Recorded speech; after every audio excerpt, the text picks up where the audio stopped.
out to be completely unreliable assholes.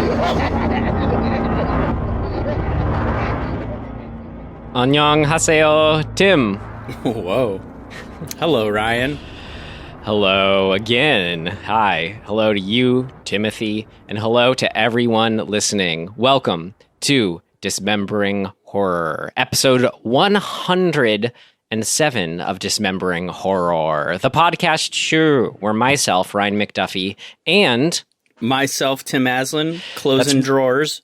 That's right. We talk about what worked for us, what did not work for us, and anything else we found interesting or noteworthy. Whether you agree or not, that's part of the fun. We don't care. Well, yeah. I mean, an aspect of me getting in a heated debate of something that I'm passionate about, which was funny, Tim. I realized didn't much happen. You know, we had one of our rare, like, disparate reviews where I gave an avoid and you gave a rent to Demon. No, that's true. We didn't really... Yeah, we seemed to agree on it in the end, which is so funny. I mean, yeah. I would watch it again. I'd watched it before. I would watch it again. Yeah. I guess think it's worth renting for me. Yep. But, you know, Spooky Dan liked it. Perfect example. Yeah, exactly. But he said he liked it for the same reason I did.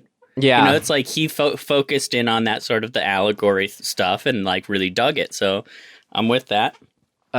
And I was just so bored. And as I talked, and as we were just talking about the Darren Aronofsky movie Mother before this started, and as he just said, like, the allegory being too obvious is what held it back for you. Face, yeah. And for me, I just wasn't even thinking about it or caring. It was just movie. you sit down and watch a movie to like really immerse yourself and like just like buy in. Yeah.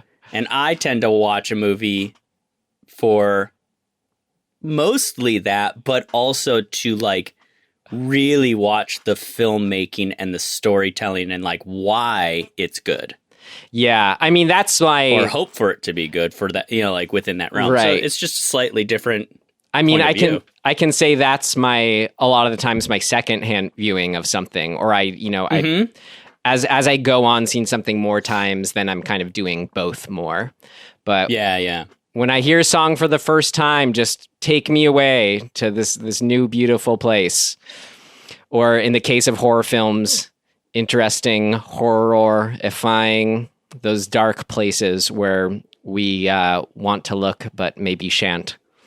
Anyways. Speaking of dark places, what do you think of this lighting on me right now? It's kind of ominous.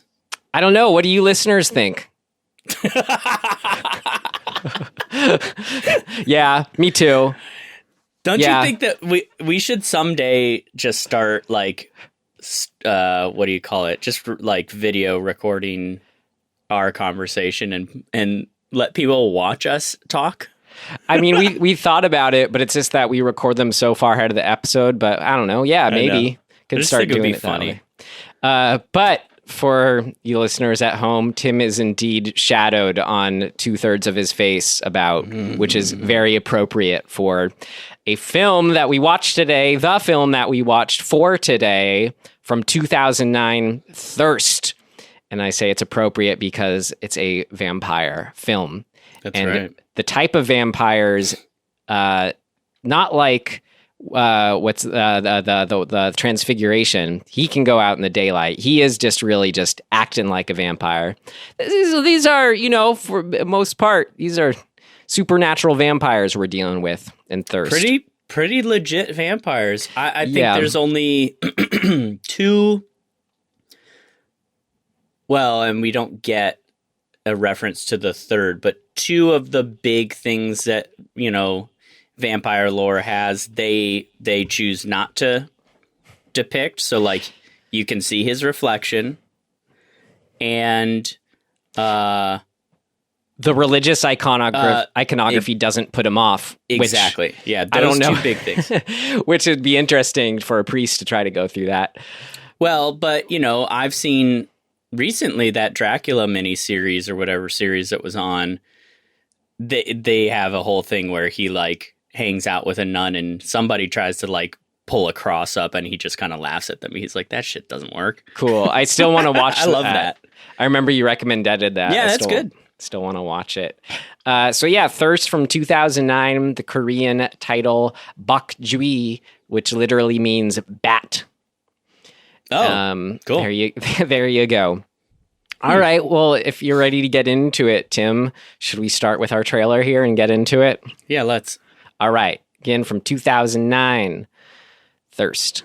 주 예수 그리스도의 이름으로 저에게 다음과 같은 것을 허락하소서.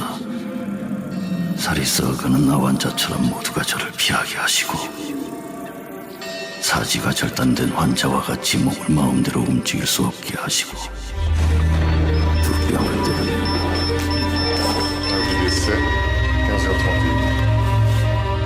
살이 썩어가는 나 환자처럼 모두가 저를 피하게 하시고 사지가 절단된 환자와 같이 몸을 마음대로 움직일 수 없게 하시고 저를 지옥 속에 있게 하소서.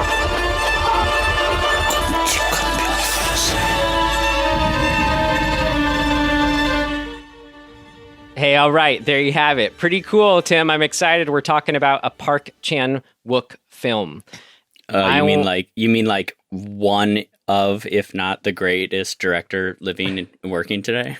So I wanted to check up with each of our respective histories and what we've seen of his filmography. So that's a good question.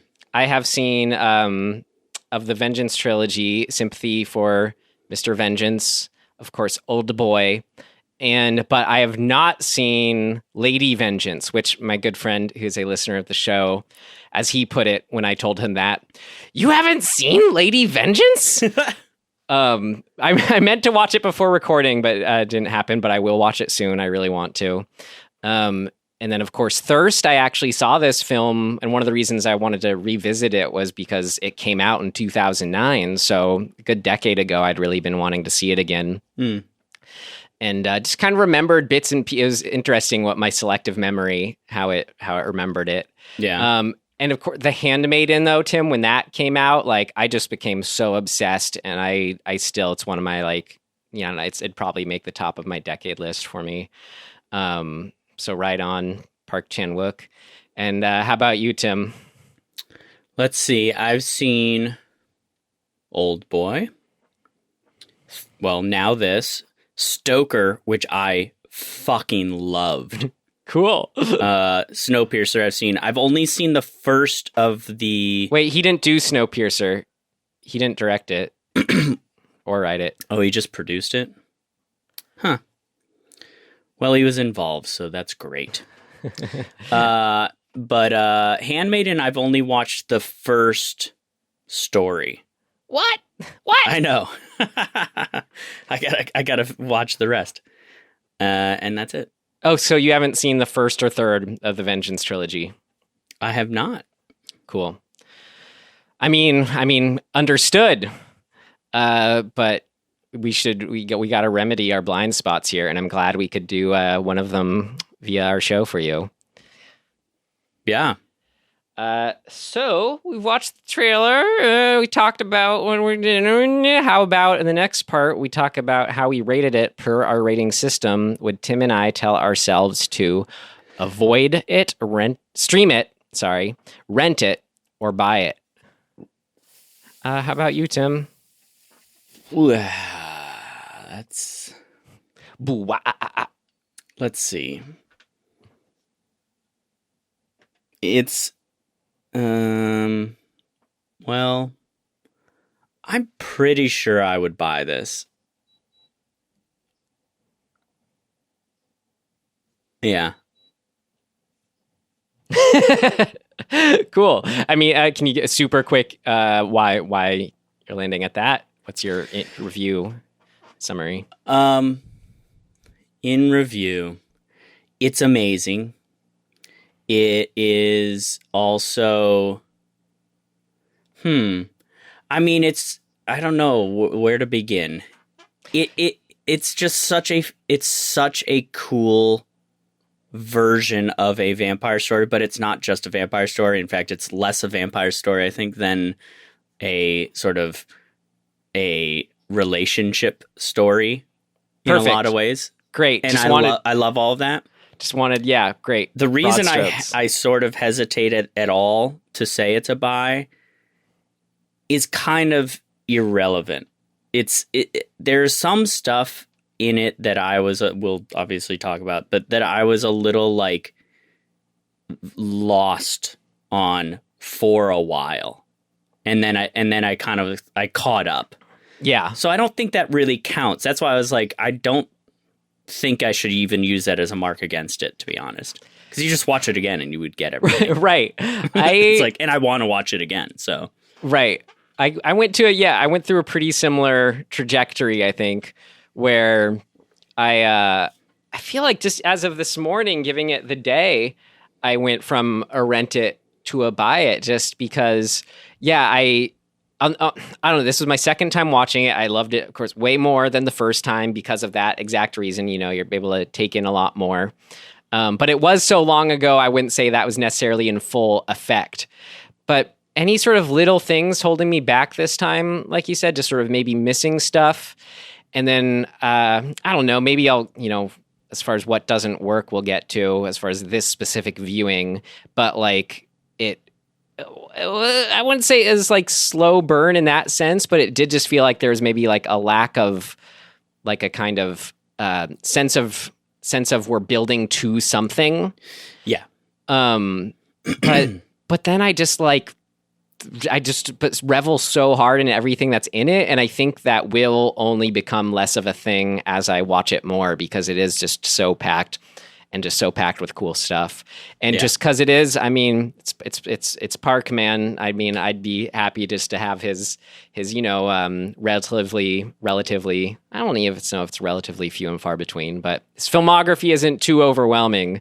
So, might as well get a copy for the shelf. Especially compared to everything else we've been watching. I mean, we see a lot of good stuff as we've seen on the show, but just relative to other horror films too, Sure.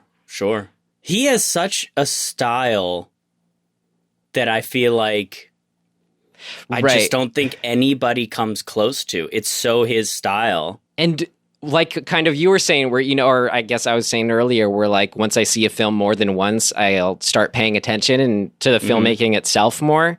And boy, howdy, man, there's some just things I really want to soak up and inject in me in this.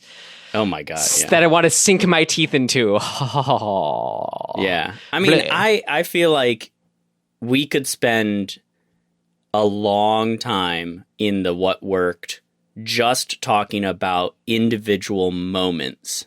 Absolutely. Like, it's wild to me how effective certain very, very subtle things are, but there's this like, I think the thing that's so amazing about him and his as a director is his ability to imbue very, very simple and sometimes even what would normally be a totally innocuous moment with this like sweeping sort of impactfulness.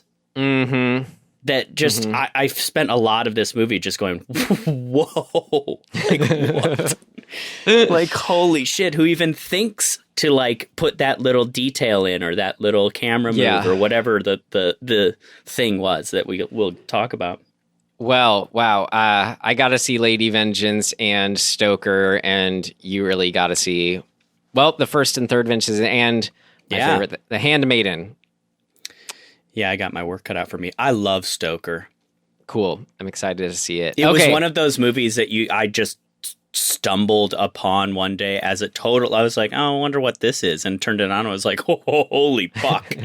Well, since we got a lot of what we want to say about what worked, let's try to get our summary out of the way here.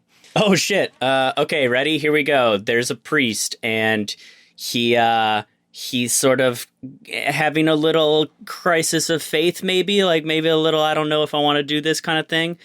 And so he goes to I guess sort of like a research facility for people with, or to help people with a particular virus. The Emmanuel virus. Yeah. And I guess what this was the phase of the movie that I was playing catch up on. But so correct me if I'm wrong. he goes there to be a volunteer, to be infected with the virus so they can try and come up with a cure? Yes. Okay. In doing so... Which is he's essentially going in as a martyr because the odds are not in one's favor, based on what he knows. Right. So I think that's important too. It was essentially like a form of suicide. That's right. Oh yeah, that's right. There's this whole thing about suicide and how it's a sin and et cetera, et cetera. So here's what I didn't follow for the next 15 minutes of the movie. He gets a blood transfusion at some point, and it's vampire blood. Yes. Cool. Okay. Yeah. I mean, eventually you go, oh, okay, that's what happened. But I don't remember any sort of tip of the hat to that happening necessarily. Yeah, I don't necessarily either, and that's honestly, he just sort of tests our limits on. I should save this for what worked, but we're so used to a cut. I don't know. I'll save it for later. Whatever. You probably get where I'm going. So so then he effectively dies and comes back to life because of the vampire blood, and it quote unquote cures him of this Emmanuel virus, right? Because he's a vampire. And then he realizes over the next some number of days or whatever that he has to drink blood, and the virus, like the symptoms of the virus, go away. Yep, which leads him to realize he's a vampire. And so, and then what happens is basically he becomes known as this sort of figure amongst the Catholic religious Christian groupings. Right. Of he's the chosen one in a sense, and they assign that he has some sort of healing power or will of faith to do that, to heal. And so some of the people that reach out to him are his old childhood friend who he was kind of neighbors with or something. He'd go over to their house, and they invite him to start joining their weekly Mahjong games, dominoes. And we learned that they're kind of just the mother and his childhood friend are just super abusive, as she puts it, they're treating his wife and the mother's daughter, or no, not actual daughter, but she's an orphan that they took in. Right. Thank you. Yeah. So that's Taiju, they raise as their daughter / sister, but then when they're adults, they just have her marry the son. Right. Which is a little so she's twisted. It's a really, it is a genuinely twisted situation, abusive situation that Taiju is the young wife that's in. And so Seo-kyeong is our Catholic priest, the guy with the vampire. And he and her get caught up in a wild love affair. She doesn't know he's a vampire. She eventually becomes a vampire, learns all about it, and they kind of because of they are at different philosophical outlooks basically toward the whole thing. And there is like a 20-year age difference for them, which I think really comes to play in their respective outlooks. Wow, it's 20 years? Yeah. And yeah, he's early 40s, she's early 20s. Jesus. And but they both have overlap and non-overlap. They're basically both him being a priest and her never having a healthy relationship are very repressed in that sense. Yet he's had 20 years more to kind of make peace with that almost. Yeah, and that makes him basically a better vampire. Right. And just her more disciplined. Yeah, and just her situation of being in this abusive situation, like her just outlook is just totally screwed up on just how to deal with people and good and evil and all that stuff.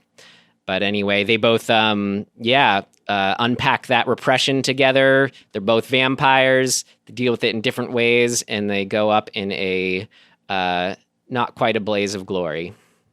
Well, and I think one major detail thing and kind of crux of how their relationship turns is that she convinces Seo-kyeong to kill her husband. Right. She manipulates the situation. Basically, she fakes abuse, fakes physical abuse. That It's really interesting because just as far as the comparison of physical versus non-physical abuse, how those overlap, intersect. Mm-hmm. Yeah. Anyways, we'll get into how it fucks you up. Yeah. Like it fucks up how you process and like, your boundaries have always been screwed up by that experience. So your ability to see and maintain your own healthy boundaries is skewed. It's been screwed with. And let's use that as a transition to get into here our first section. You ready for it, Tim? I'm always ready. What worked? What worked for you? What worked for you? It worked like a charm, Smith. What worked for you?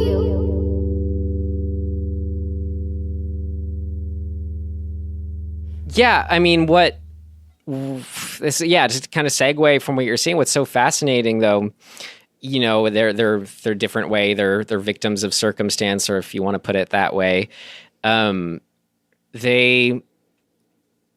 both like very unlikable at times in this, what they're doing, like extremely the way it's like, but at the same times, like, I don't know, he was like losing me when he's throwing her around at the end. Yeah. And the way that she, God, is faking that abuse to then kill someone. She's committing, willing murder, which we're more with the priest in his sort of reluctance to the reluctant approach he takes for feeding on blood. Oh yeah, we should mention the outline. They sort of have to feed on blood, or they that virus starts manifesting again. Right, and the virus, the symptoms and ultimate like result of the virus is that your body essentially just decomposes. Like you kind of just fall apart, like sort of like leprosy, but not quite. Oh, or I like mean, boils and stuff. Oh God, I watched the commentary, or I had the commentary on, and like when I was eating lunch, and it's just like seeing those boils, just like yes, nobody wants that. Yeah. Anyway, as far as these very flawed characters and just sort of how we're empathizing or not with them at any given point, and just constantly wrestling with that's just, what I kind of want from a horror movie in so many ways. Well, yeah. I think one of the things that this movie does so successfully, and I think all of his movies that I've seen do, is characters that are incredibly complicated, neither really like inherently good or bad. They're complicated, and they are going through a complicated struggle.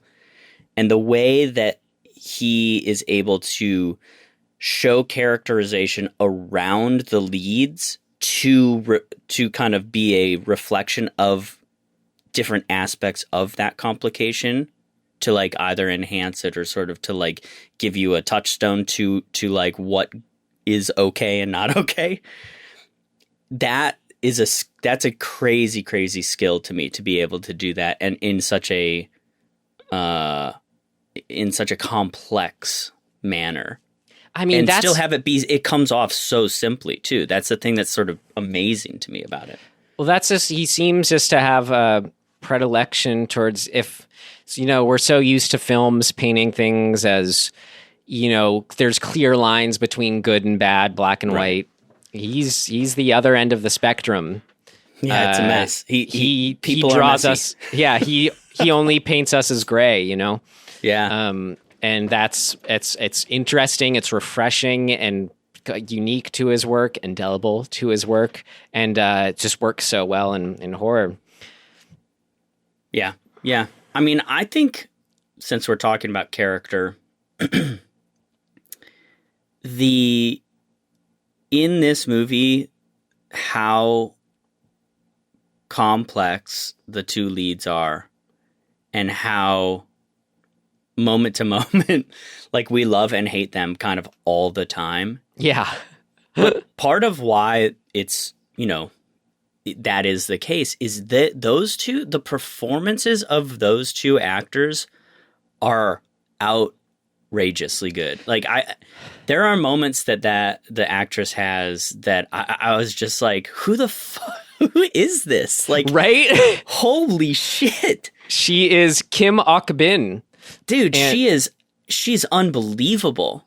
Ability to go from like, I mean, her character has this metamorphosis through it, but like even in the beginning when she seems to be kind of like, what would you call that? She's very seemingly kind of shy and introverted and kind of like that beaten down. Yeah, beaten down. She just seemed dead inside, and But there are little tiny moments early on that she has these little glimmers of something else. Yeah. And you go, whoa, what was that? And then like way later in the movie when she's totally kind of reversed all of that and she's like full on. Right. Dude, that like grin that she had, like at one point she's killing one of the Mahjong player friends and he grabs her by the neck and holds her in the air and she is smiling like this Cheshire grin thing, and I'm like, dude, I don't even recognize this person. Like, what is happening? Sang-hung, her lover, the priest, is holding her by the neck, not one of the victims. Yeah, correct. Yeah, it is wild. I mean, she does this one thing at one point when they discover that she and he are the killers of the son / her ex-husband or whatever. When the mother discovers.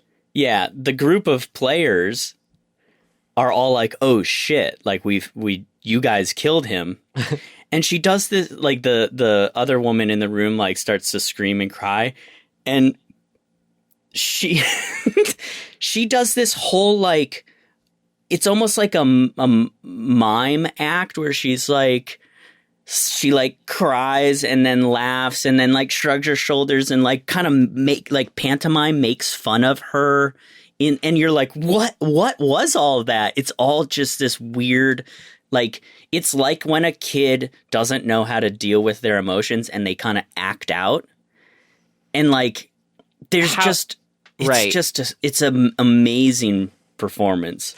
I mean, deal with emotions, but that's, I mean, again, like no clear line of black and white. So many themes going on in this, but one of them that they do bring up, like at the ending, I think the last line is like when they're about to get sunned and fried.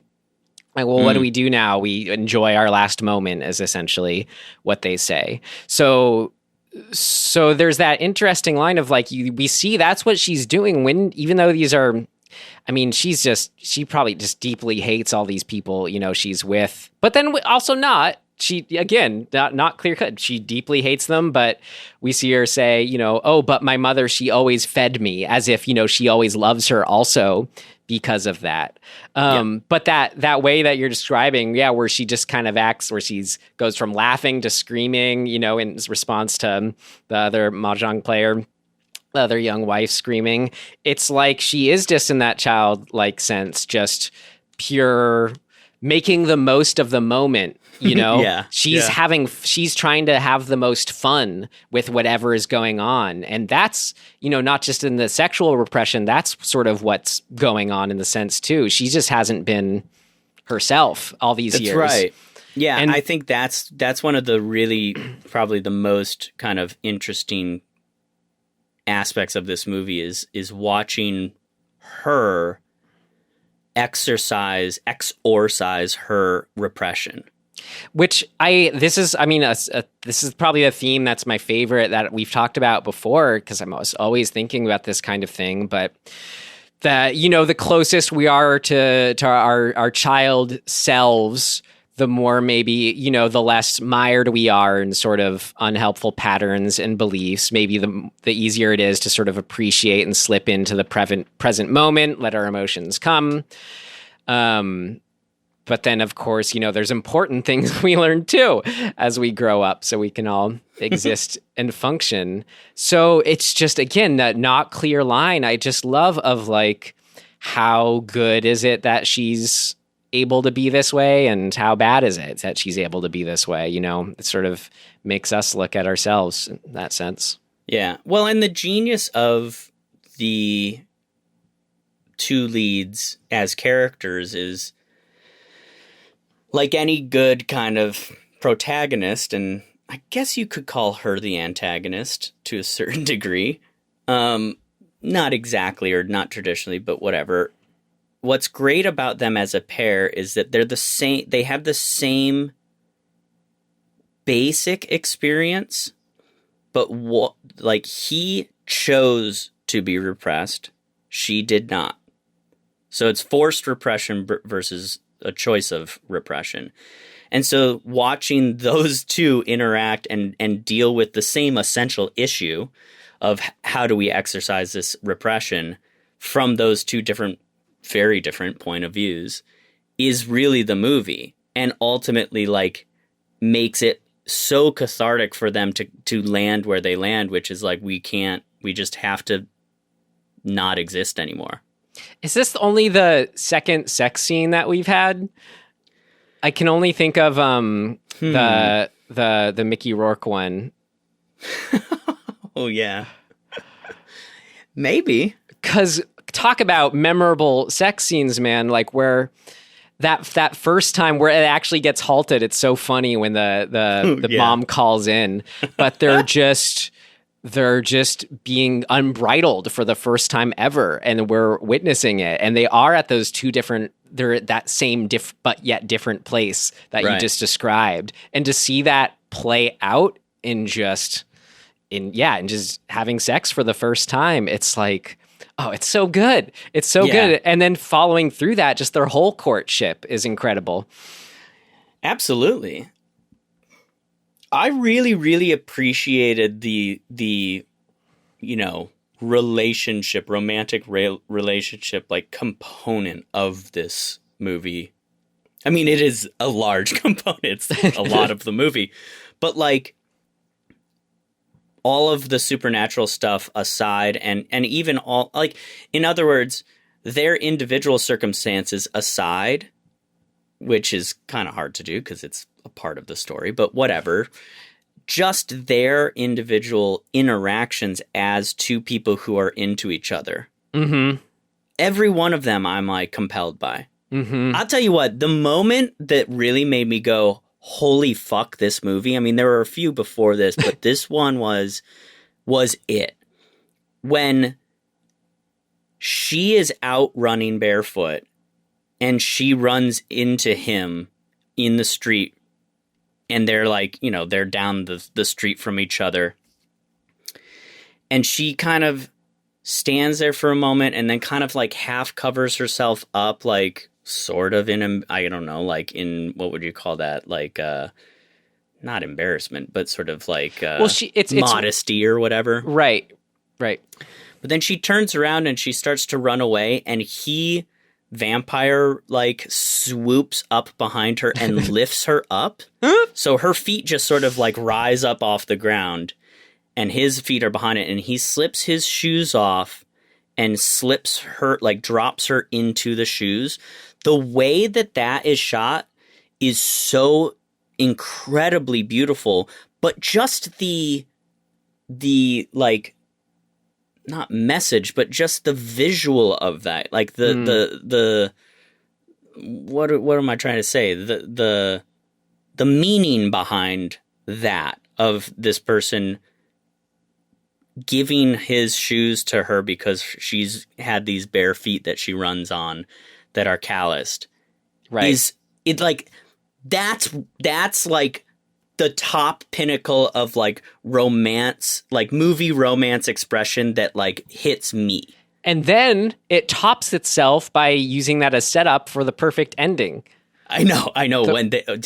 When she put those shoes on at the end, I was like, this movie is this fucking movie. And then of course, give me a break. I mean, just to skip around, and then the last shot was where it's so brilliant because we don't actually see their fried bodies. So like, yeah, just to get out of the way, just because that whole end chunk is just like 10 out of 10, just off to the races. But sort of jump to the end of the end when he sort of decides for both of them, and that's again morally conflicted. We both should not live. I want us to both. He looks at it as probably I am committing suicide for us. Yeah. And it makes sense for him to be the one to do that because it's a very kind of misplaced version of religious ideology, right? Like my belief in this is so strong that like other people not believing it or not thinking the same way is a conflict for him. Right. And just the end sequence is just that perfect encapsulation of just these two extreme things happening, and those things being their love, yet their tussle and their sort of, fight for survival that's happening at the same time, where it's this incredible, beautifully lit sequence too. They have that perfect, like right before the sun comes up lighting. The mom they bring there in the back of the seat, the invalid mother, just for some reason, it's great. I don't know why, but it's just great. They have her there to watch basically.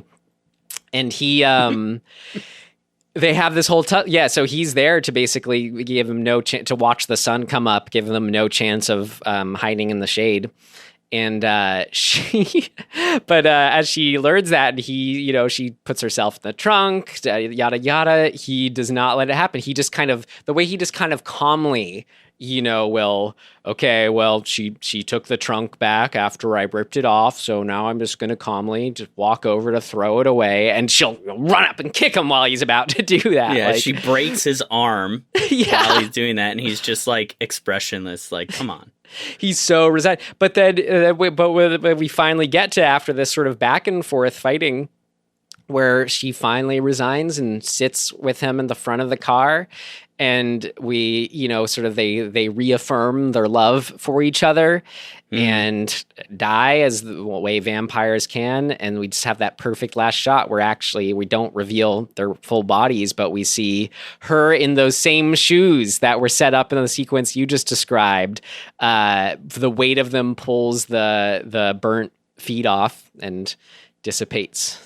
That's great. Great last shot. Yeah, I just realized too, not that this is a hard and fast like reference or anything, but it sort of still has this a symbolic nature to it.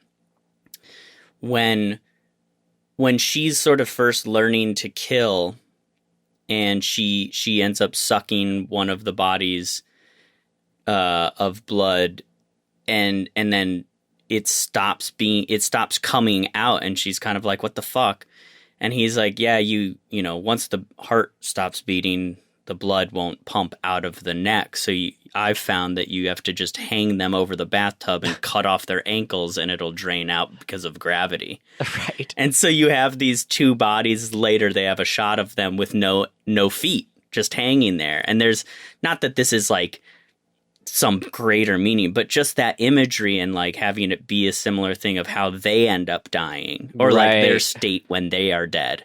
It's little things like that where I'm like, dude, it's so complete from so many angles. Well, I just kind of try to list out here, what are all the rich themes at play? We have sort of suicide, versus immortality, abuse versus self-actualization, if that you want to compare those, religion and just sort of, worship or idolizing.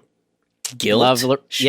Guilt. I mean, there's a whole sequence of how they respond to having killed the husband, right? They both have these like really intense, haunting fantasies of him. Well, he essentially haunts them for the next, 20 minutes. And it's incredible because we get this sort of like super crazy weirdness, like ghost movie just kind of creeps in towards it. Oh, and it's just so God. And it's just, like anything you'd want from a sort of ghost story. Are they seeing this? Are they ghosts? Like, what is going on here? It's in the best of ways. It creates that other sort of question of like, she even brings it up. She's like, you know, do you blame the fox for killing the chicken, right? Or it's something to that effect. Maybe it's a wolf or whatever. And it's like a lot of their victims, well, I mean, he obviously tries not to kill anybody. I mean, he starts off with saying, this is the only person I'm seeking blood from who's in a coma is such a giving person. I know he'd be okay with it. Yeah, you should hear this story about the yellow cake. Yeah. That cracked me the fuck up. Because I remember, like, when the movie started and that, like, story was being told, I was sort of like, what a weird story. And getting it to come back around is just, I love that stuff so much. Yeah. But once they start killing, you know, all bets are kind of off, but it's for them to feed, right?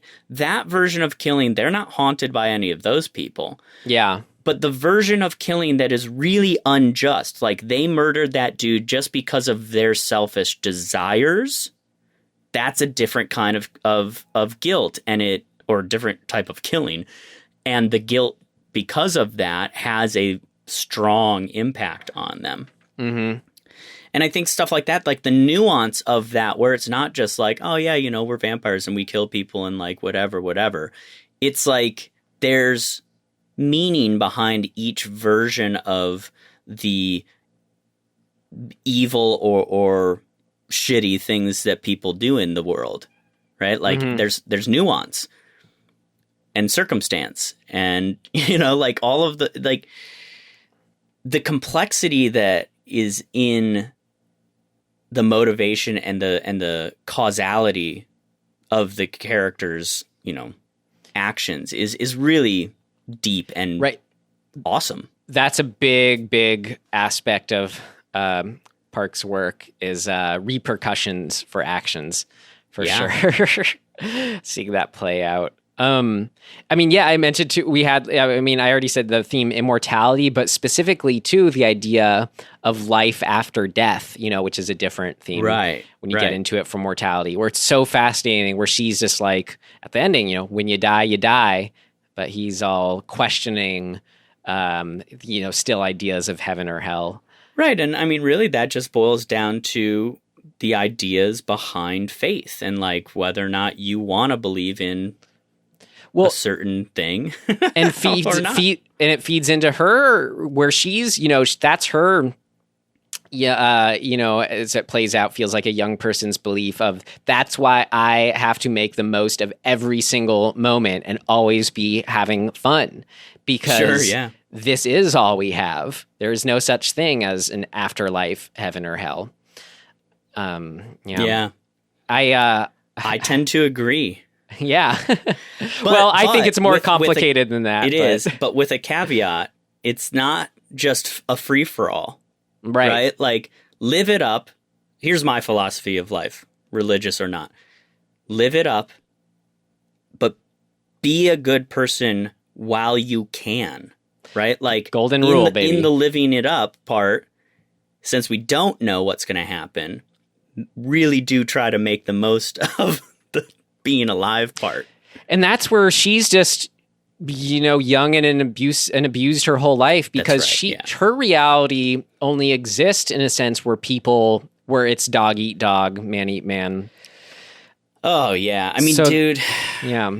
That's where she's coming from when she kills her husband and, you know, lies in order to get him killed. Can we just talk about the nature of that family setup? What do you want to say? Yeah. Well, look, I just think this is again how a director shows a person's circumstance is so important when we're getting to know character off the bat, right? And in one scene, he shows everything you need to know about this girl. Like how her family, the husband and the mother, are just the worst, the absolute worst. Yes. It's amazing to be able to get that across so efficiently, but also so impactfully. Like there's no doubt in anybody's mind within that 5-minute scene or whatever it is that you despise that mother and son and you feel so much sympathy for her. Mm-hmm. Just as a human being, because you're like, oh God, no. They when she gets knocked over, they point and laugh. Like, oh my God. Even the setup of her falling onto the ground is there like, he's cold. Get him his hot water. Like, get his hot water. And then when she gives it to him, he just like smacks the water aside and he's like, well, instead of the water, why don't I get warm from you on my lap? And he like pulls her onto his lap and then just kind of like doesn't hold her there. He just lets her fall. And like that move, that like shittiness in that one moment says everything you need to know. But then they double down on it by fucking laughing at her when she's on the ground. It makes me hurt just hearing you recall it's so effective. Yeah. So, I mean, that was the point where I was like, okay, I'm starting to get on board with what this movie is and where we're going. Mm-hmm. Because up till then, I was kind of confused. Right, which is... I was like, who, what, where are we going with actually, this? just to get out of the way, something I started saying at the beginning is it's unique, to his filmmaking. I mean, of course, he's not the only one, but, you know, when we sort of are we have a very specific movie language of a scene cuts out at a certain point, cuts in, and then the next scene cuts in at a certain point, and then we fill in the gaps of, you know, the classic, no way I'm ever going to do that. What was that in Insidious 4 with at the beginning when she's trying to convince the two knuckleheads to help her, and they go, no way we're ever going to do that. Forget it. And then cuts to, and then they're helping her in the RV. Yeah. And we go, oh, ho. You got us. There's the worst, you know, example of what I'm talking about. But here it's like as if they cut out too early and in too early to really grasp what's happening. And that happens with right when they decide to kill the husband. It's like they're like right in the middle of some kind of tussle or whatever, and how it jumps to then all of a sudden he's captured and whatnot. I'm like, whoa, wait, what? I felt like I was really, you know, had a lot of catch up to play in that moment. But it's and it's interesting because it's different from kind of like a Kubrick or a Paul Thomas Anderson, where just the whole movie just kind of jumps from here to there and takes on its own flow. This was like, it was subverting our expectations more specifically with that method, which is just like, God, what a trip to get on board with. Well, from a sort of traditional scene writing point of view, what essentially is being done is, you know, you sort of set up a conflict and then you play the conflict out and you have a resolution, let's say, or not, but like those are sort of your key components. Right. A scene is always protagonist, antagonist, inciting incident, desire, crisis, climax, resolution. Right. Give or take. But what they're doing is they're actually, or Park is doing, he's kind of mixing up one key element that we usually hold on to, which is setting for the scene. And so the fishing thing is a good example because if I remember right, the setup scene is in the bedroom, right? She's laying there and Sang-yeong comes in through the window and she's like, no, you have to leave. Normally, we would see that play out, right? She's worried, like the conflict is he's in the room and her husband's going to wake up and discover him. And so we're going to see that play out in the room. Either he's not going to wake up and she gets him out of the room in time. He does wake up and they have a fight. Whatever. That's how it would sort of traditionally go if you were being really whatever. But what they do is they jumped to further along in that conflict and let us, like, they jumped over the actual conflict part. Right. That's what I meant to say. I said, cut in the middle of a tussle. No, they don't even show it. That's the idea. Yeah. Right. But what's genius is that if you just look at the elements of what is happening it still follows the structure. We just jump to a new location to have the conflict. So it's actually really efficient storytelling is what's happening. He's going, well, we don't need to double up on this conflict and have them explain themselves. Let's just get to the fucking fight. So good.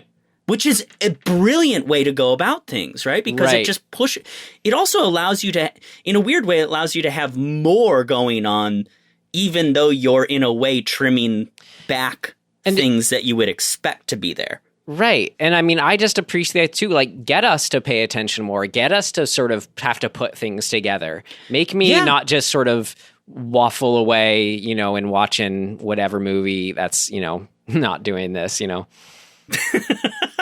That's a weird, whatever. You like know what, I mean. Ryan? No, I guess like most movies, you know. yeah. Like, but everything that's not as good as this. But the thing is, like to each their own. I mean, like, you know, Slither, we both really enjoyed. Yeah, like great. I mean, but yeah, so that's more just very different things. Yeah, but that. You can't always do it. Yeah, some movies. It's. I guess to maybe if I'm making any point, it's there's never any hard and fast rule. You know, that way of storytelling and filmmaking does feel unique to Park.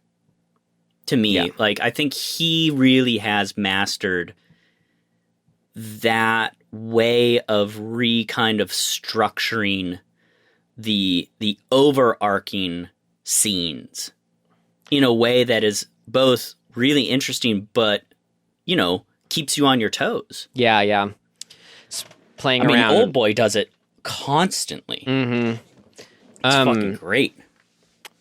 So, I mean, one thing I thought was so brilliant, a little touch I appreciated, was, you know, we have all these extreme black and whites, let's say, being explored. How we get that visually with, you know, their apartment. I love the look of their apartment. You know, it's sort of dark blues, greens, browns. Yeah. That's very Chan-wook Wookiee too. But meanwhile, you know, but we have our Taiju. She's only built resentment to all that so much that when she's finally given the keys to the kingdom, she paints the whole place white. Not just like, oh, I'm painting the walls white. They paint everything white. Yeah. And like light it with those sort of bright, intense, like fluorescent lights too. Yeah, she even says like, I want it to be as bright as the day in here. Yeah. And I just, oh my God, that's like a perfect visual encapsulation of these sort of black-white themes at play, because I am always like, you know, someone who I get both. I get when people have that compulsion, oh no, I just want it to be like when I moved into my little studio here. I remember when I first moved in, the woman showing me around with the building, she sort of smiled and sighed at all the white walls, like, just so nice and white in here. And I was like, I was only feeling like, it feels so like white in here, you know?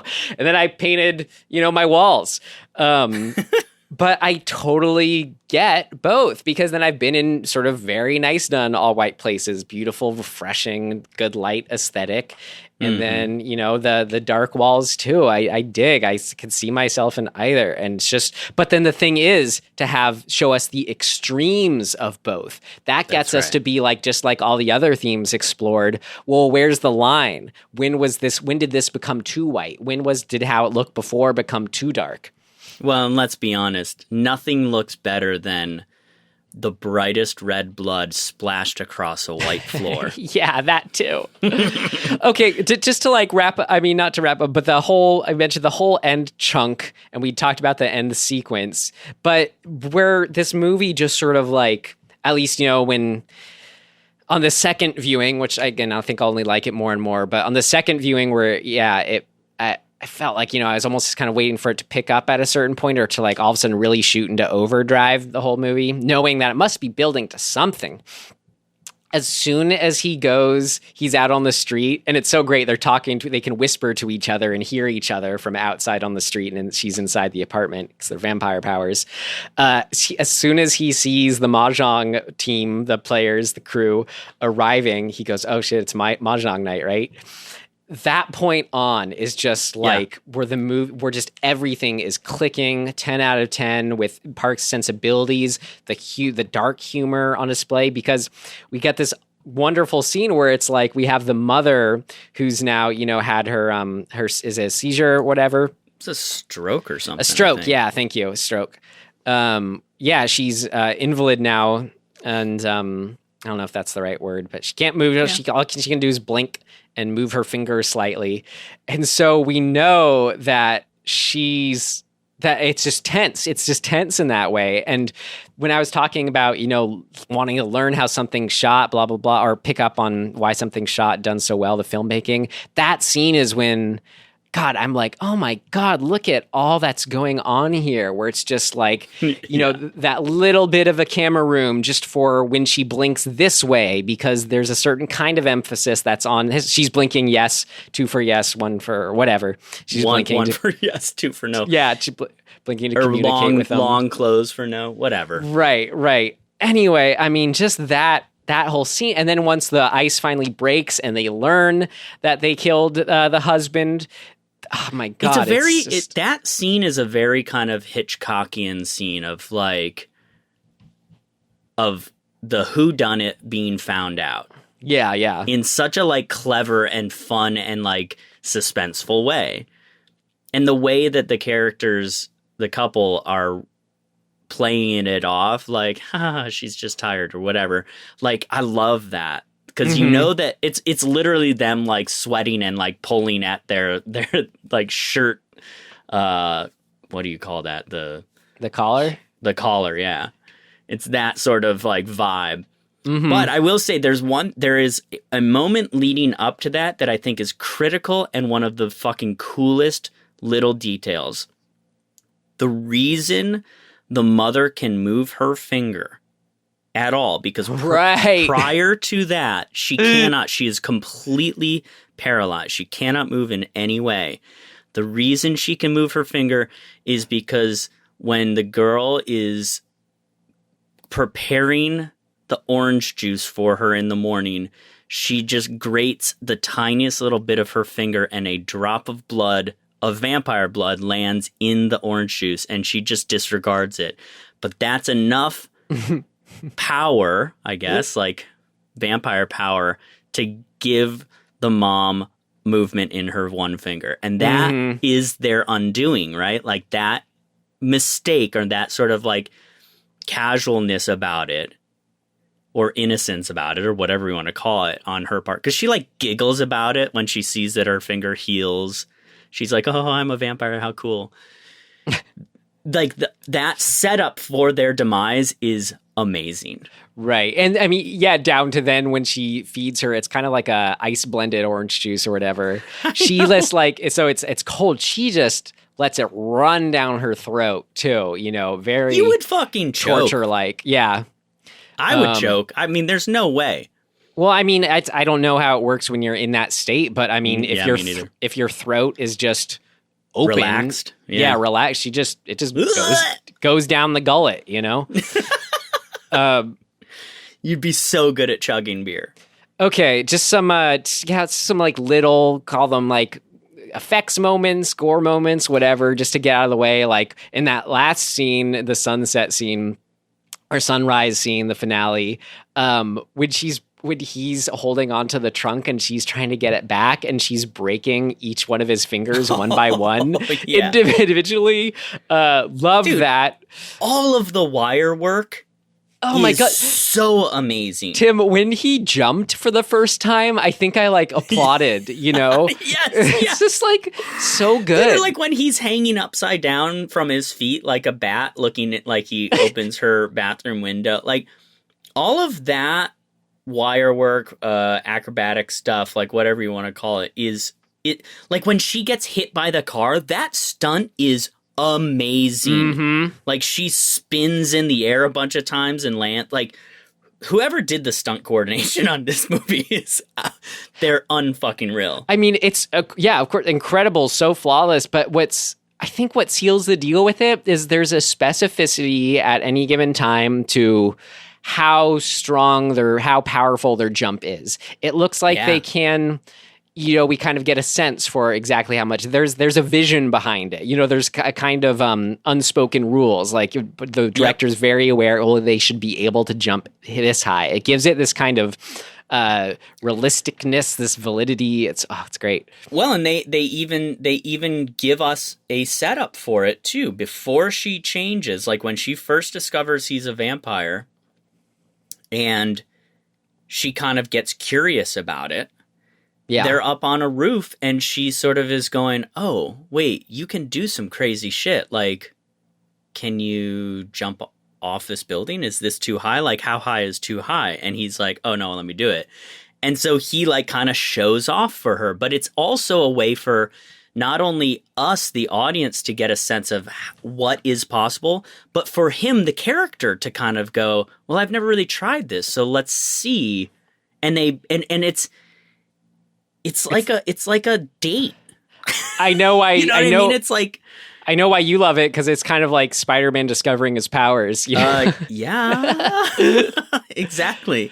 But it's right in that zone of like, it's exhilarating and it's discovery, but it's also us learning what is possible, them learning what is possible, so that when later it comes up again, we're on board. Nobody's like, whoa, what? That's funny. I did read it a little differently, where it wasn't necessarily new to him. Like he had figured all this out. Now he was just showing her.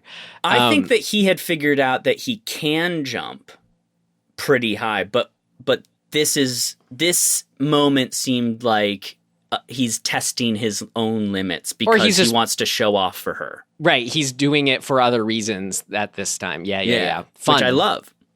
And oh my God, Tim, like how that was shot, where I was so sold. Talk about just like convincing effects, the way you just hold on her in close up in his arms and the background's moving, but just they nailed, it must have just been the lighting on her face just to totally sell the illusion. Oh my, so incredible. Well, and then like when we come back around to it later in the final act, when they're having their fight and they're really jumping from rooftop to rooftop, and then he hides over the edge of the final rooftop, and she gets ready to jump, and he grabs her feet and smashes her against the other building's like whatever edge. It's pretty harsh. Right. Like and then he's holding her like hanging upside down. Like it's brutal to watch. Mm-hmm.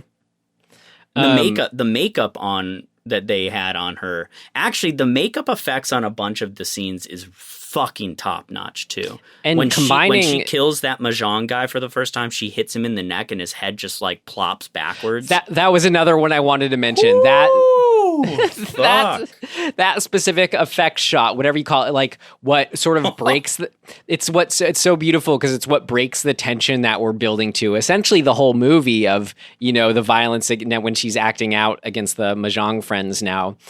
Yeah, she punches him, I guess, in the head, knocking it back. Like, oh my God! Then we're just off. It's great. That whole sequence where it's like he's not really he's at the under end of the hallway. The priest, I don't remember their name, Sang-hun. And one of the Mahjong players comes like running down the hall to escape and just sees him standing there, turns the other direction, tries hiding in the closet. There's a body already there, tries going out the bathroom window. Oh my God. Yep. And it's just that incredible play that we kind of see at the last scene too, where Sang-hyun, he's not doing it. He doesn't want to do anything outright. He's not necessarily stopping them, but he's not helping them, He's just very stoic and just sort of letting it play out, versus she's in full manic, like crazy schoolgirl mode. I don't know. Well, to a point though, because that then becomes the crux of the final act, right? Because he fakes feeding on, I forget her name, but the other woman at the Mahjong game. Evelyn, that's right. So he fakes feeding on her to save her. Mm-hmm. Right. Smart. It got me. Did you know that twist? Did you see that coming? Not at all. So good, right? Yeah, I did not see that. I was like, oh shit. Of course. I mean, once it happened, I was like, yes. Right. Of course that's what's going on. What the fuck? But that's the best kind, right? Like, shit. Yeah. So, but that whole misdirect, I guess you would say, from his point of view, like he misdirects her to get her away. He's already decided. I think, honestly, that's why he's so chill when shit hits the fan, is because he almost immediately just goes, okay, I know what I have to do. And he knows what's about really to see that. And he knows what's about to play out. He knows he can't execute what he wants to do and try to stop her from killing people. Right. Yeah. Yeah, man, it's like, you know what it's like? It's like a real life, not so healthy relationship. Yep. Yet they do love each other on some level, which is why they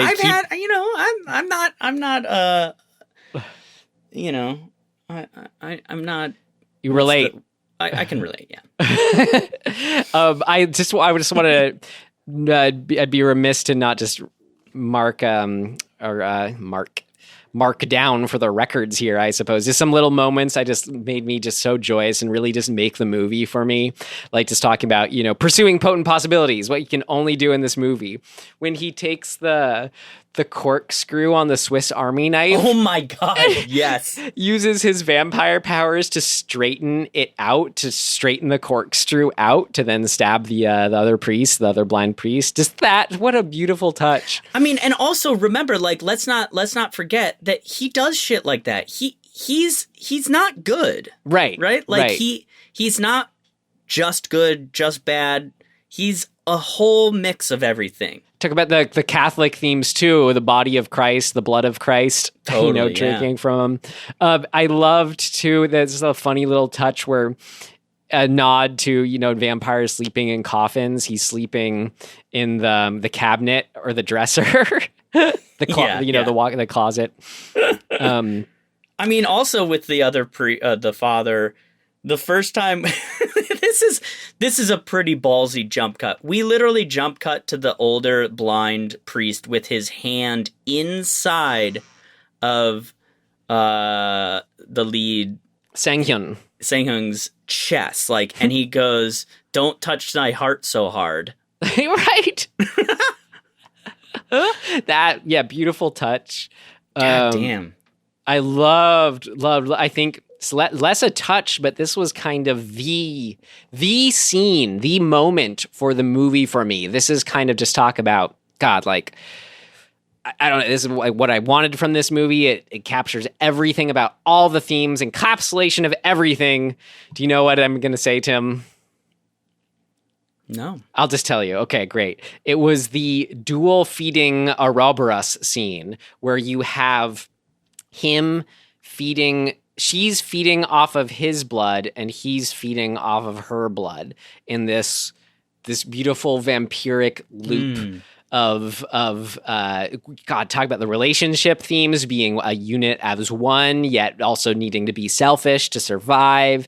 Just they're doing it to they're immortal yet not. They're fighting off just God, you could go on, but that's why it's so good. It captures so much. I particularly love the sort of moment before of that too, when he has killed her. Mm-hmm.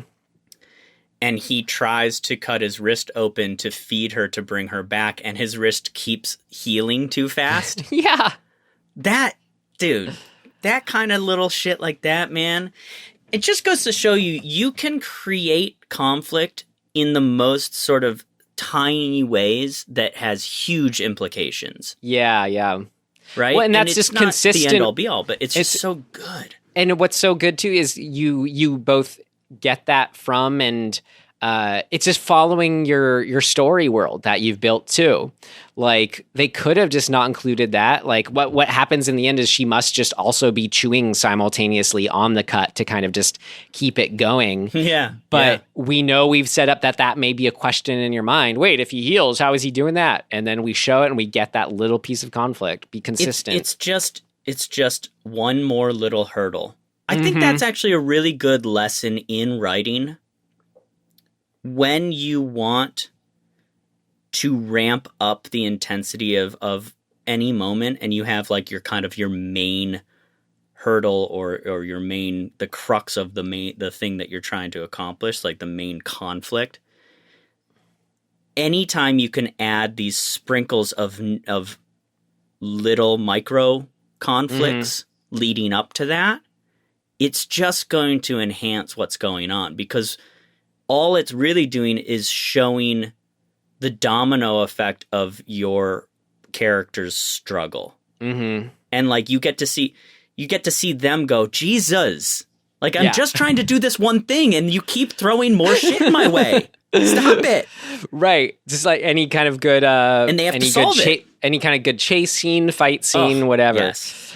And it's kind of like the reversal rules, right? Like, you know, see, I've solved this problem. Oh, shit, no, I haven't. Here, I'll solve it this way. Oh, shit, no, that doesn't work. Oh, but this will work. Nope, shit, that won't work. It's great. I mean, that in a micro and macro sense is, I think, what good storytelling is. Not just, I guess, be more specific than good, is if you're always bringing things further. It's like any good horror movie, like what the Scream movies do, what any self-aware horror movie does.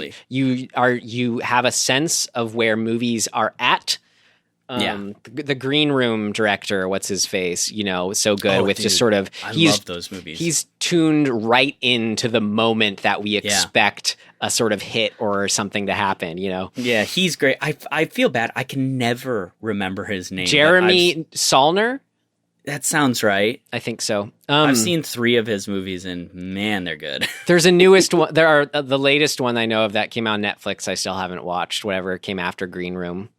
Oh, really? Oh, look. Anyways, cool. I got another scene in Thirst. I felt like, man, I'm just sitting up in my seat applauding, was when we, I guess, get that Spider-Man Marvel moment in its own way of him feeling his superpowers for the first time, like where he lives I don't think it's the hospital. I think it's kind of in wherever priests live.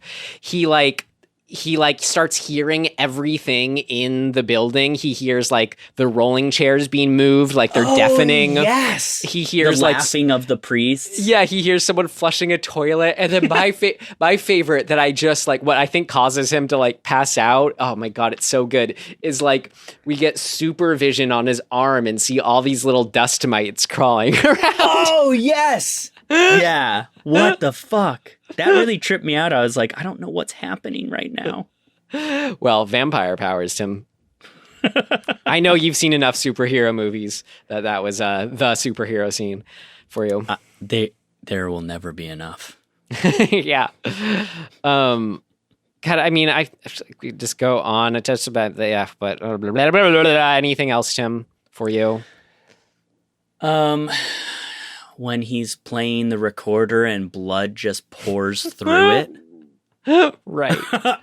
I mean, that was the first moment where I was like, it's gonna be this type of movie.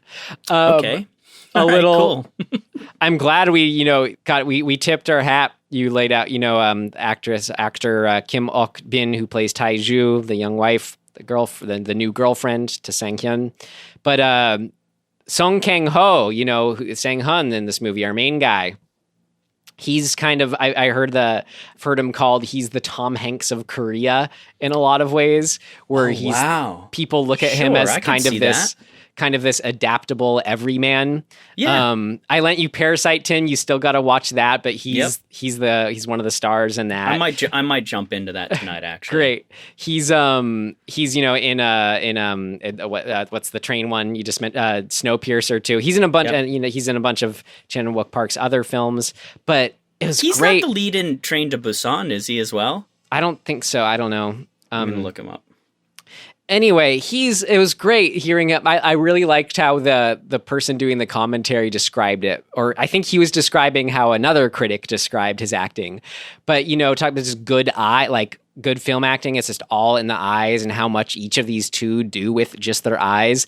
And they put it as it seems like each one of his eyes is doing a different thing at any given point. Like we're just getting so much from him.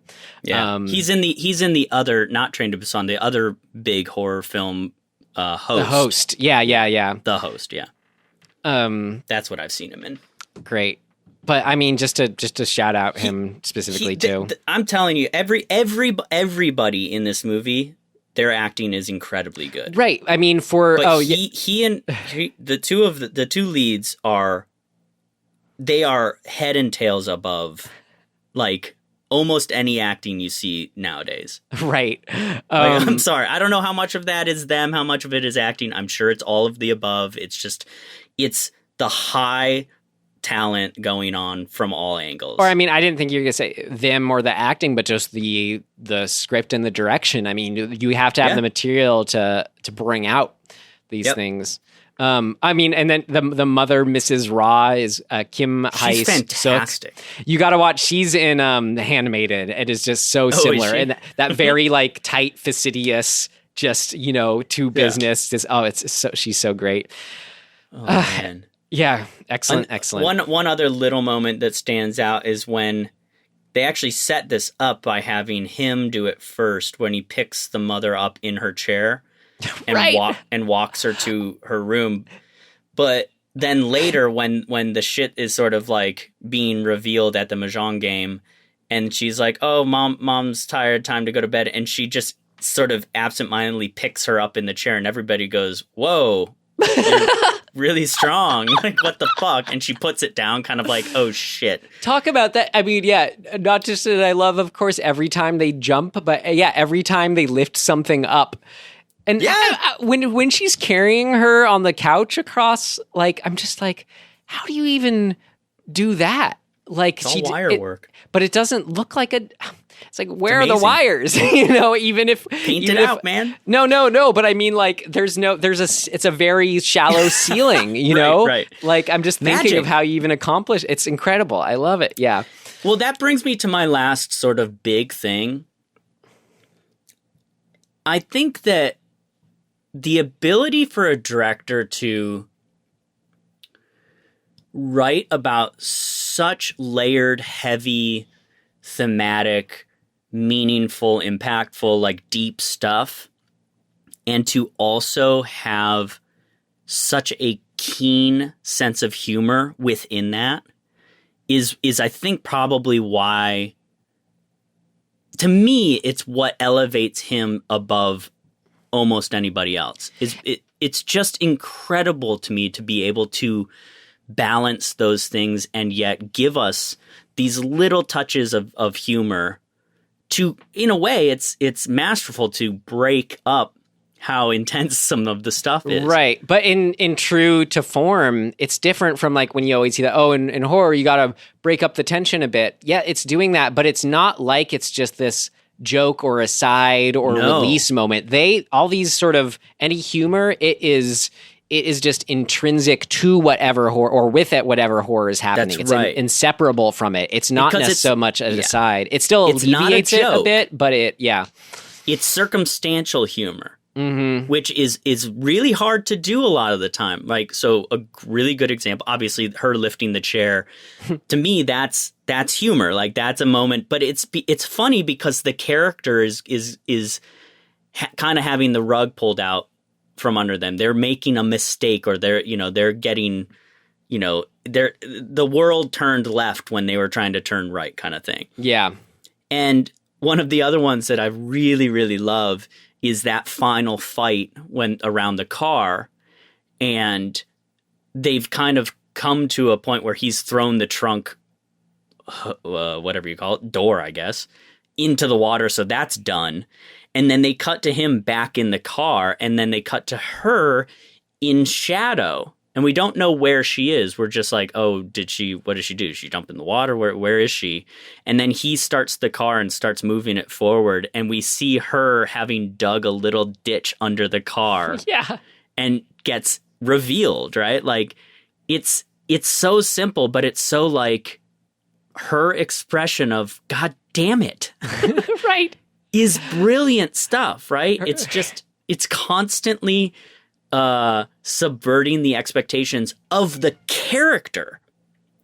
And I think that's where the humor lies. Because we're just on the ride, but we're watching them get disappointed by things. Or whatever. I just got to mention the visceralness of whenever they are slurping blood is just, well, it's so visceral. it's yeah. God, the sound, the design throughout. It's the last little theme at play that I always appreciate. And it's so hard to even mention it that way because it's kind of in everything, but just the idea of us being stuck in patterns and cycles and wanting to break out of them. But we see that I love how we see that with her situation. She's trapped in this abusive household, but we see that the mother is stuck in her abusiveness. Like we see that tied. It's interesting. We see that the way that she finishes her work day, where it's like, 6:30, time to, work's done, shift's over, and they have the live-in shop or the shop that's part of their house. It's just like she's so. We just get like she's not going to change this woman, easily. That's right. At a given point. She's locked into her regiment, right? And that's her world. Just to see that then in the priest world too, of being a priest all these years and being repressed, but the way his repression is different, like how we said, but a way we see that play out is where he's like slapping his thighs with a ruler or whatever. Oh, yeah. That's a different way to. But when he talks to the blind priest, and the priest is not too different from him, and wanting to be out of his own rut, it's just, Well, to bring it all around, it is Thirst is actually a really good title for this for that reason, right? Because what it sort of broadly this movie is talking about is the kind of, like, when you think of thirst, it's like there is a need within that. It's not just, I'm thirsty, right? Like I want to drink. It's like I have thirst is sort of a deeper need. Which we get when they're slurping the blood, yeah. Right, and they're thirsty. Are all the different aspects of having thirst, right? Like the other priest has a thirst for not being blind and for not being well again. He's like doesn't want to be sick. The girl has a thirst for not being abused, and she actually says at some point, what is it? She says they treat her like a dog, but I don't know. Right. She sort of has a thirst for this like passion that she hasn't been allowed to have. Yeah, both of them. And like there's that all around. I know it's not the actual title, the original title, but it is a really smart title for the movie. Yeah. Anyway. And we all see that again when the repercussions at play when you thirst too hard, if the shoes are that new way of life, they've finally broken out of the cycle. In the end, it's also their demise. Yep. Yeah, it's a good movie. Great. Well, let's see if there is anything that did not work for us. In our next section, what did not work? It's not ready yet. Seems to work okay. No, something important's missing. What did not work?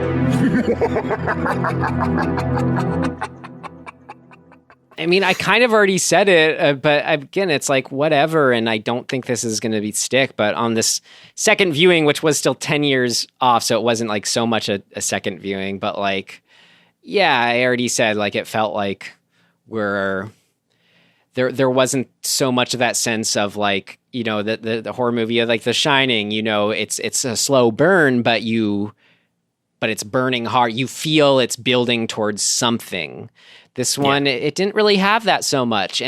But now after the fact, so I was like a little, it did feel long maybe when watching it this time. But now it's like that I've thought about it and I'm into it and just see how rich it all is. I see there's still enough going on, I think, I don't know. Yeah, I would almost say that in a way this feels like it almost kind of has an element of like it's two movies. Mm-hmm. 'Cause like you could, and there have been many movies that are really just the story of two people feeling trapped and agreeing to murder the person that they feel is in the way. Throw mama from the train. Yeah, that's a pretty standard. I think one of my favorite versions of that story is A Place in the Sun. I haven't seen it. Oh, dude, it is. It's so fucking good. It's from I think it's from the late 40s, early 50s. I don't remember exactly. It's got Elizabeth Taylor and Montgomery Clift, and I believe it is Shelley Winters as well. A young, very young Shelley Winters, and she is incredible. Anyway, that is in and of itself a really good story, and has, you know, that movie exists within this movie. Mm-hmm. And you could almost be okay with that. Like it would have been effective. I thought honestly that the movie was over when she died. I was like, oh, this could actually be the end of the movie. It was like an hour left still, though, right? No, I looked. There was 40 minutes left. Okay. So I was like, oh, cool. I was like, man, a lot has happened up to this point. Like, is it the end? So I like looked at how much was left. I was like, oh, whoa, no, that's not even close. So, you know, there's a lot going on, and in a way, almost, you know, like traditionally you would say it's like 3-act structure kind of thing. This really feels more like the 5-act structure kind of version of things. Not to get too down the rabbit hole of like that kind of shit, but like there's a lot going on, and they play it out. And I'm not saying that it didn't work, but the first bit was very confusing to me. You know, and I almost feel like for all of the efficiency that he has as a director, I think you could shave some more stuff down and not really lose much. Yeah. So it's getting it under 2 hours, I don't know, it'd make me more likely to watch it sooner. Exactly. But I will say it was cool going from a movie thinking, oh, revisit it every 10 years. Definitely want to make that a 3-5 year turnaround now when I revisit it again. So there's only one thing in this entire movie that really I don't understand, and I think is totally unnecessary, and by that token effectively didn't work for me. There's one scene where she's having sex with one of the other Mahjong players. Mm-hmm. What the hell is going on? Like, what? I just don't understand it. It doesn't... To me, it doesn't... Oh, hey, Sixto. To me, it doesn't say any... Like, I don't know what it's accomplishing by being there. Okay, I mean, it was supposed to be his exact motivation for when he starts acting violent against her. That's what causes it. But I don't, it just didn't feel like it came together. How does he find out that that's happening? He smells it on her, I think. Oh, shit. Okay. That's what he's smelling. Yeah. So that's sort of what causes his jealous freak out. But then why does he go after... yeah, it just didn't quite... It was a little too obtuse for me. I think I'll watch it again and then be like, okay, fine, it makes sense. Right, exactly. But so in this first time viewing, I really was baffled by it, and I was like, why is that even there? I don't get it. Well, I mean, maybe, again, you watch it again, maybe you'll see, I don't know how else he would have gotten to act this way, even if maybe it's cheap or whatever, but like... I thought it was more, he was acting that way more because of the, you know, her being like, her cutting herself and saying that's her husband abusing her. That comes earlier. I think pretty separate. Yeah, that's true. I forgot to mention one thing that was amazing. What? Her little plier scissor things. Oh, right. Come on. Like that whole sequence of her like sweeping it down towards his mouth.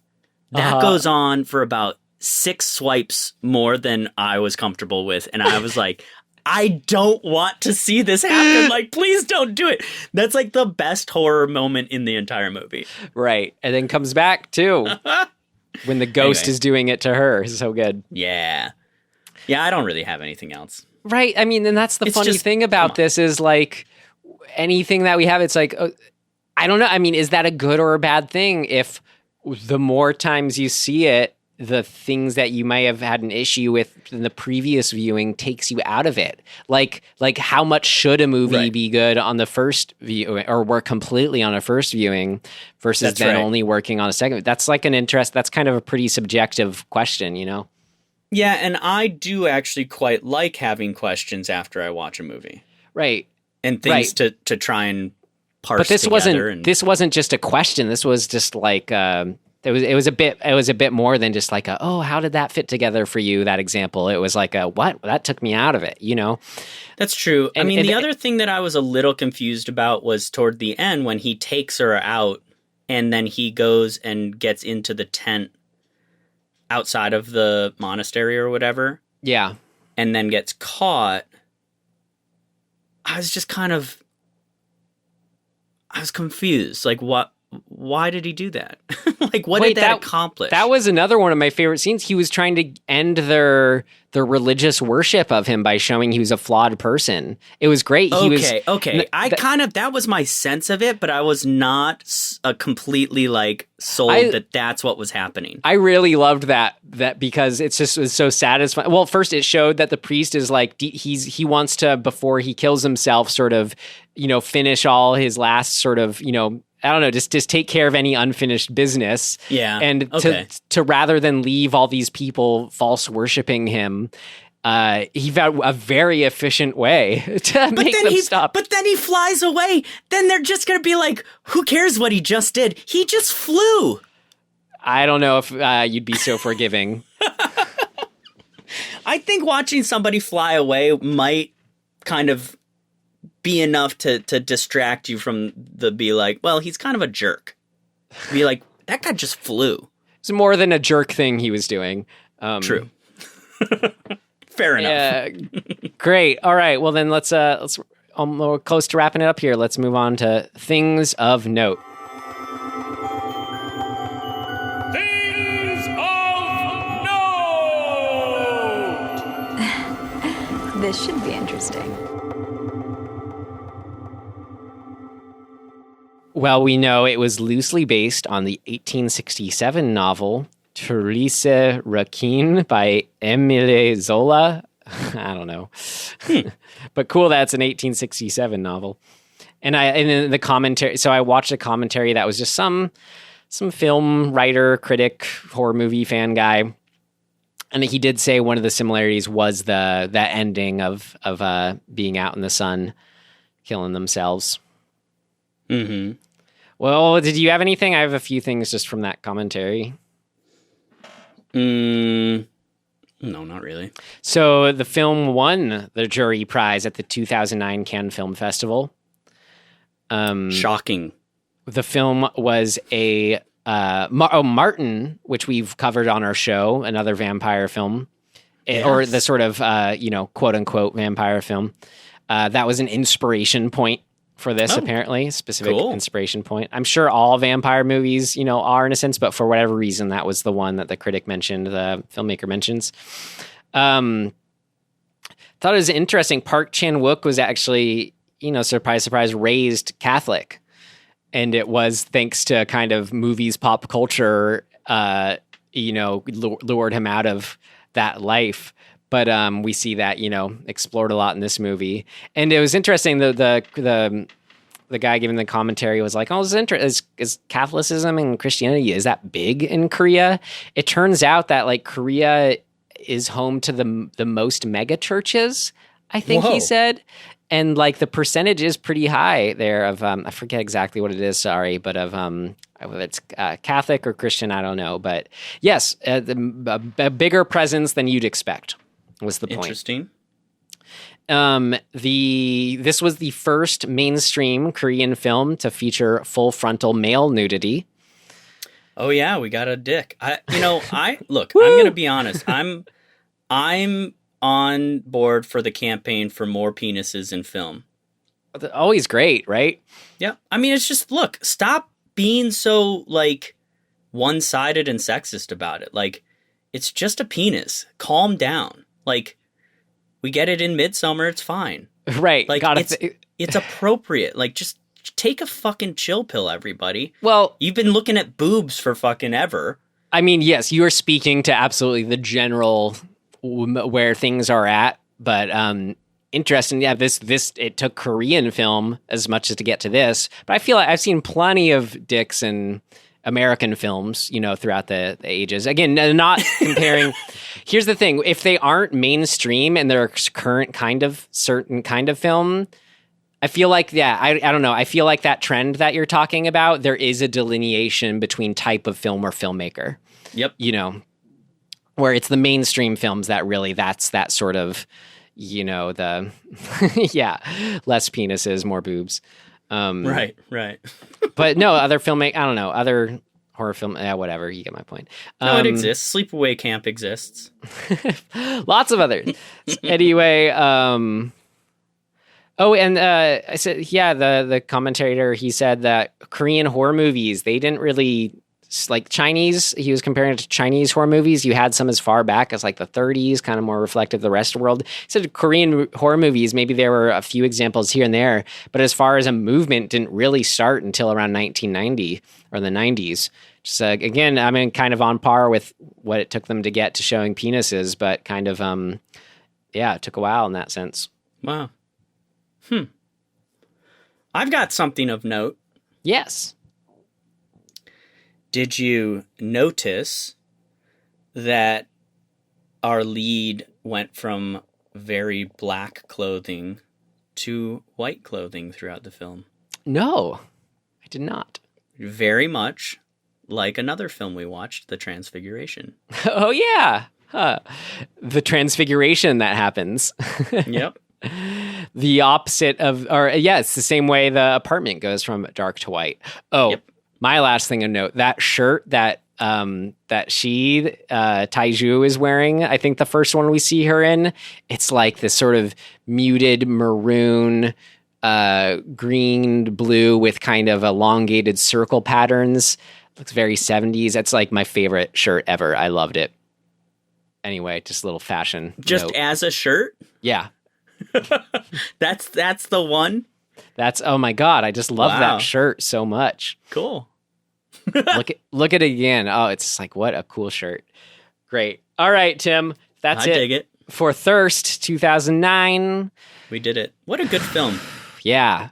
It's a motivation. Watch more, round out his oeuvre we haven't seen. All right, well, any recommendations in the meantime? Oh my God, Ryan, are you kidding me? No, are you kidding me? Tell me about it. Did you finally watch I Saw the Devil? No. I watched the first episode of Lovecraft Country, and it is everything you could possibly ever want. I also thoroughly loved it, but I will not make it my recommendation. Have you seen the second episode? No, I'm waiting because my friend and I are going to watch together. So, all right. Well, I'll hold my tongue. Dude, it's fantastic. I agree. So far. I'm on board just because of the first episode alone still, but we have a lot more to come. Yeah, I can't wait. Great. Cool. I'm glad you dug it. No, it did really well. Just the allure of it did all the perfect Lovecraft things of the opening scene. Yeah. Well, I was like so completely taken off guard by it and was like, we're doing, this is a totally different thing than I thought we were going to do. And I love it. No, what just had me is that classic setup. You get the letter from the father and have to go, and there's just sort of hints of this Lovecraftian thing at play. And got to go figure it out. And then the ends show up at the mansion, and here our journey begins. Oh, it's so good. Yep. Agreed. Just looking back on my Letterboxd diary here, I revisited for the first time in a while. I have The Naked Kiss on Blu-ray. Have you heard of that? The Sam Fuller movie? I don't think so. Sam Fuller, he's great. If you haven't seen him, like I've only seen White Dog and The Naked Kiss. But boy, this is one that I saw in film school. And I think the class was high-low filmmakers. Sure. But this film, it sort of takes a pulp story, but then applies the high aspects to it as well. It's great. I don't know what to say about it. It's got I love those odd centerpiece musical numbers. This has one of those best ones. What year is it? 1964. Oh, okay, cool. Let's see. Yeah, this is a good way to put it. The little description. A former prostitute discovers that her philanthropic fiancé is involved in perversion. That's a gentle way to put it. But just the setting so unique. The main character, the woman, it's like really, really heavy stuff going on in this difficult subject matter stuff going on in this 1964 film. Anyway, Tim, you haven't seen it. You should see it, The Naked Kiss. Okay. Great. I'm into it. All right. I love both those things. Great. Awesome. All right. It's your turn to pull? I think so. All right. Next week's episode. It's going to be... Oh, it's a long one. All right. It's Trouble Every Day. It's 2001, and this was submitted by Dan from Spook Squad. Oh, great! If you're listening, Dan, hey, thanks for the submission. Yeah, Trouble Every Day. Trouble Every Day. I've never heard of this. Great, 2001. Yep, cool. All right, I know he's into. I think I was asking him about maybe some extreme movies. I don't know if it was specifically French New or the French extremity movement. Yeah, that'd be that era, right? But something around there. I remember I was asking him for recommendations. Great. I'll look forward to seeing it next week on Dismembering Horror. You can watch it. And join us. In the meantime, you can find us wherever you found us or at dismemberinghorror.com. If you enjoyed this, we ask you to please tell a friend, a like-minded friend. You should tell them. Great. If that's all you have else, Tim, then I will say in closing, we do mean it. Thanks so much for listening. Yes, and we will see you next time. Goodbye. Goodbye.